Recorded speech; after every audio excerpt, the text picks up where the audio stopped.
Oh Étienne, tu te rappelles la Pologne? Ah ouais, la Pologne. Ouais. Il y a 2 ans déjà, t'imagines? Ouais.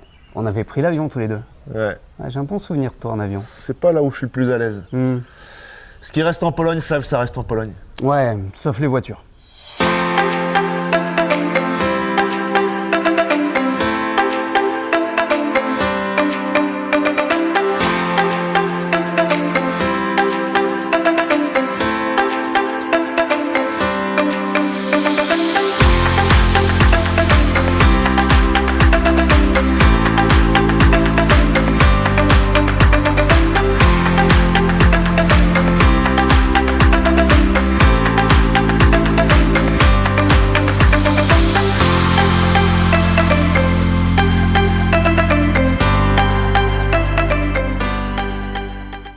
Allez, salut à tous. Salut. Bienvenue sur Hotlap, la chaîne YouTube du Laquais.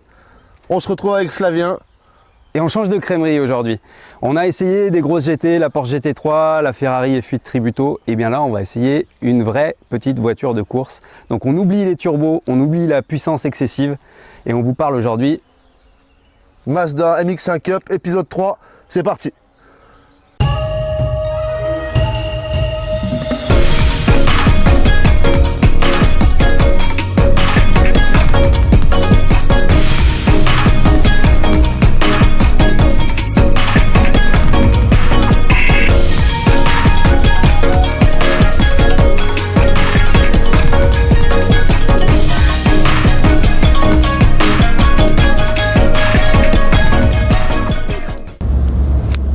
Vas-y, commence à prendre la vitesse, Flav. Allez, on y va, c'est parti. Casse.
Je crois que je me suis loupé quelques fois, non?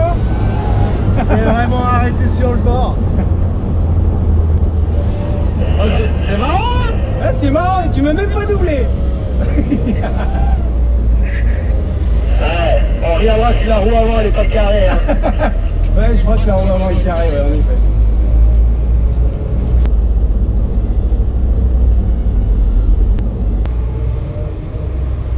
Ah, la pression que je t'ai mis. Tu gères pas du tout la pression, en fait. Tu veux qu'on en parle d'une année sur la glace en RZR? Ah, c'était beau, c'était beau. Tu C'est vois, mon bon beau ça, on visage. regardera le pneu avant quand même. Tu lui as mis un bon petit plat, je pense. Ouais, je pense que le pneu il est carré, ouais, exactement. Tu parierais sur lequel, toi, du coup? Avant gauche, avant droit, arrière gauche, arrière droit? On regardera les 4. Et t'as vu, Flav, faut quand même emmener pas mal de vitesse en entrée de virage. Mais si, mais viens à côté de moi, je te vois pas. Ah, ce que je te disais, faut emmener de la vitesse en entrée de virage pour être efficace. Hein. Ouais, tout à fait.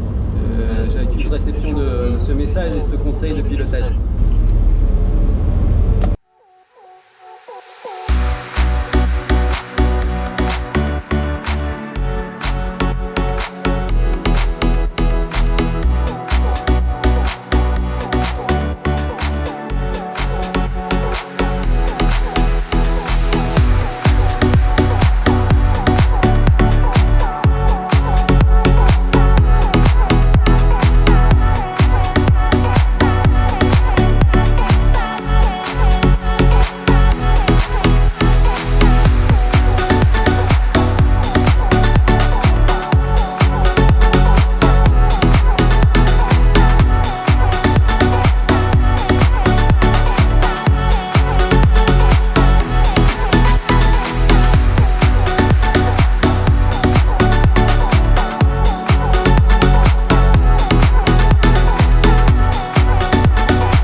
Allez, juste avant de commencer sur la présentation de la voiture, la petite histoire, c'est comme on est allé les chercher en Pologne avec Flavien. Ouais. Petit road trip, enfin air trip du coup.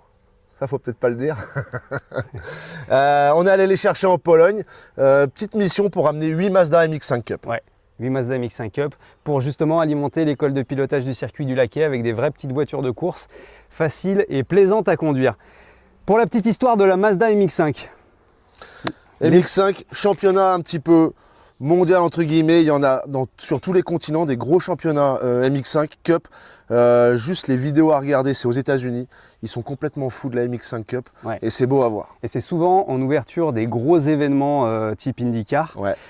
Pour la petite histoire de la Mazda MX-5, c'est le roadster le plus vendu au monde dans sa configuration de série. Elle existe depuis 1989, cette voiture, il y a eu 4 générations. Ça commence à faire. Ça commence à faire. Et ça, c'est la version ND, voilà, en version Cup, voilà, qu'on vous présente aujourd'hui. On présente du coup la voiture, un petit peu les modifications qu'il y a eu pour la mettre sur un championnat. Ouais. Et motorisation, boîte. Motorisation, boîte, on est sur des éléments d'origine. Ouais. Par contre, tout le reste, au niveau châssis, au niveau freinage, au niveau rigidité de la caisse, là, on l'a équipé pour la course. Ouais, gros travail sur le châssis du coup. Du coup, 2 litres, c'est ça si je ne m'abuse? La motorisation, on est sur un 2 litres 284 chevaux, c'est un 4 cylindres Skyactiv, c'est un 4 cylindres Mazda. Yes. Voilà, en termes de châssis, la voiture, elle a été abaissée. On va retrouver des freins sur bol, des disques sur bol. À l'avant, ouais. À l'avant. À l'avant, voilà. Derrière, ça reste de l'origine. Alors sur bol, pourquoi? C'est vraiment pour une utilisation course. Ouais. Ça isole vraiment le moyeu de la piste du disque. Ouais. Et puis même à l'entretien, on peut changer que la piste et pas forcément tout le bol. Ouais. D'accord. Voilà. On a des trains triangulés et puis des amortisseurs réglables une voie Öhlins. Donc la voiture, elle est vraiment bien campée sur ses 4 roues. Top.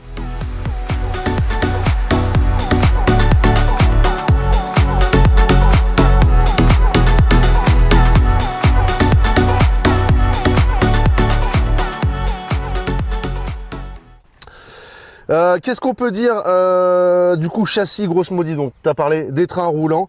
Voilà, c'est juste pour avoir plus de réglages. Différentes pistes en course, en carrossage, pince, ouverture. C'est vraiment pour faire une caisse spécifique à chaque pilote. Ouais, ok. Les barres stables aussi, tu me disais qu'elles avaient été modifiées. Barres stables, donc il y avait les barres stables d'origine, elles sont juste un petit peu plus grosses, plus rigides. Il y a une barre anti-rapprochement. On va regarder sous le capot. Allez, on y va. C'est intéressant, non? Ouais, on regarde. Ouais. Donc voilà, juste des barres stables un peu plus grosses, plus de rigidité. Voilà, typiquement, pour faire une voiture de course, on enlève tout ce qui sert à rien. La tringle pour ouvrir le capot, c'est tout simplifié. Hop. Allez, du coup, rien d'extraordinaire. Mon Flamme, on a parlé config d'origine. Il y a eu une modif sur l'admission. Et puis voilà, on voit très bien la barre anti-rapprochement, toute bleue, bien jolie. Voilà. Ça te plaît? Ouais, ça me plaît. Bon, ouais. C'est d'origine. Après, il a fallu faire pas mal de modifications, notamment par rapport à l'arceau. C'est ce que tu me disais tout à l'heure. Exactement. Ouais. Adapté, par rapport au plancher, le tableau de bord. Ils ont fait quand même beaucoup de modifs pour aller voir cet arceau-cage. Voilà, juste optimisé pour la course et pour la perf et la sécurité. On parle de l'extincteur, norme FIA oblige, avec toutes les buses pour diffuser dans l'habitacle. Ouais, c'est un extincteur automatique du coup. Voilà. La suite, qu'est-ce qu'on va avoir? On retrouve un siège baquet, un seul, puisqu'on est sur, on n'a pas de copilote dans l'auto, et on va retrouver un volant escamotable pour rentrer dans la voiture, parce que mine de rien, avec l'arceau, on a un espace qui est relativement réduit. Tiens, c'est pas de ça. Et du coup, alors du haut de mes 1m75, c'est pas forcément évident, mais on y arrive. Ah ouais, je t'ai évoqué, pas trop de place. Voilà, je te rends le volant, ça peut servir. Merci. Donc voilà, quand la course s'en mêle, sécurité oblige. Les baquets, bien sûr. Harnais, c'est des 6 points. Et quand il y a une voiture qui n'a pas d'habitacle, en tout cas typiquement pas de fenêtre en latéral, obligé de mettre un filet. Ouais. En cas de tonneau, qui n'est pas les petits bras qui sortent et qui potentiellement s'écrasent. Tu trouves que j'ai des petits bras? Non, tu fais du sport en ce moment. J'essaye. Super, alors comment tu te sens par rapport au GT où finalement l'ambiance est bien différente? Tout est beaucoup plus simple, tout est beaucoup plus rustique. On est sur une vraie voiture de course, ouais, carrément, on est dans l'ambiance. Etienne, sors-moi de là. Allez, regarde juste, t'as vu Ouais. qu'on parlait de l'habitacle vraiment simplifié par rapport à la voiture de série. Sur le tableau de bord, et ils ont mis plein de petits patchs pour masquer un peu 2-3 infos, vu qu'il y a eu quand même pas mal de modifs. Il y a tous les petits voyants, un petit peu les défauts qui sortent, voilà, pour pas que visuellement ça gêne le pilote. Ouais. Et ouais, ce qu'on disait toujours par rapport à la course, à l'optimisation. Oui. Les Polonais, après, je sais pas s'ils le font sur tous les championnats, mais ils ont mis une petite pompe sur le pont qui passe dans un radiateur pour refroidir un peu l'huile du pont, parce qu'apparemment quand ça patine ça chauffe pas mal, et c'est juste la petite touche là derrière le pommeau de vitesse Juste ici. pour actionner cette petite pompe. Ouais. Ouais. Intéressant. Qu'est-ce que t'en as pensé, toi, de cette voiture école? Alors, super sympa à rouler, prise en main plutôt accessible on va dire, parce que même s'il y a beaucoup de modifs, châssis, tout ça, l'habitacle reste quand même assez on va dire standard de série, avec une boîte méca traditionnelle. Il y a la DA qui fonctionne encore, bien sûr. Donc voilà, c'est moins déroutant si on peut parler d'une monoplace ou voilà. Ouais, Donc, c'est plus accessible. Moi, c'est ce que j'ai ressenti. C'est que finalement, on se fait très rapidement plaisir. ouais, Après quelques tours de piste, on se sent à l'aise. Alors, bien sûr, on loupe quelques freinages. ouais, on l'a vu. On allume quelques pneumatiques, on fait un peu de fumée, mais on se sent quand même en sécurité. C'est La sûr. voiture, elle est bien stable, elle est relativement légère. Voilà, donc ça n'a pas un moteur de fou. Oui. 180 chevaux, tu 184, disais. ouais, 180, Ouais. 190. Donc on s'acclimate vite à la puissance en tout cas, et du coup on peut se concentrer voilà, sur terme un peu plus les trajectoires, le freinage. Oui. Donc tu as vu, tu as parlé des pneus qui s'allument. Oui. Tu freines volant un peu braqué. Ah ouais, Tout de suite ça bloque la roue intérieure. la sanction est Donc, immédiate. Hein, ouais. donc voilà, Bah, c'est ce qui va faire aussi la différence entre une voiture typée course exact. et puis une voiture, même une GT très La, puissance, une la voiture moindre erreur se paie cash. Exactement. Même avec un pilote chevronné, avec ton expérience de rallyman. Non, mais c'est peut-être pour ça, la Ouais, c'est rallyman. peut-être pour ça, Ouais. c'est peut-être pour ça. Écoute, t'as pas fait de tonneau, on s'est régalé en tout cas. C'est pouce en l'air la Mazda. Ouais, c'est pouce en l'air, c'est pouce en l'air. Il n'y a pas besoin de chevaux pour s'amuser sur circuit.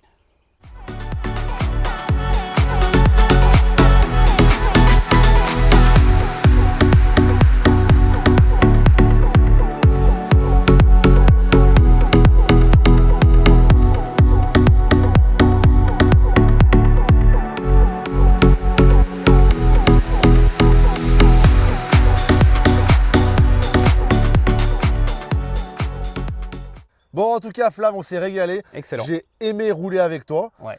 J'ai essayé de pas te tamponner, tu vois. Ouais, moi, j'ai pas réussi à te dépasser. Tu t'es sorti Ouais. tout seul, c'est merveilleux. Ouais. Donc c'est super. Voilà.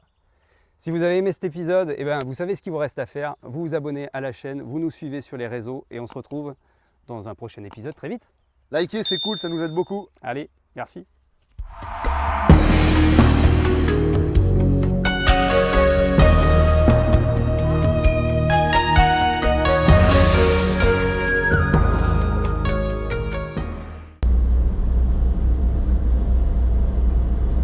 Regarde-moi cette gueule. Je suis devant, pas, je suis devant.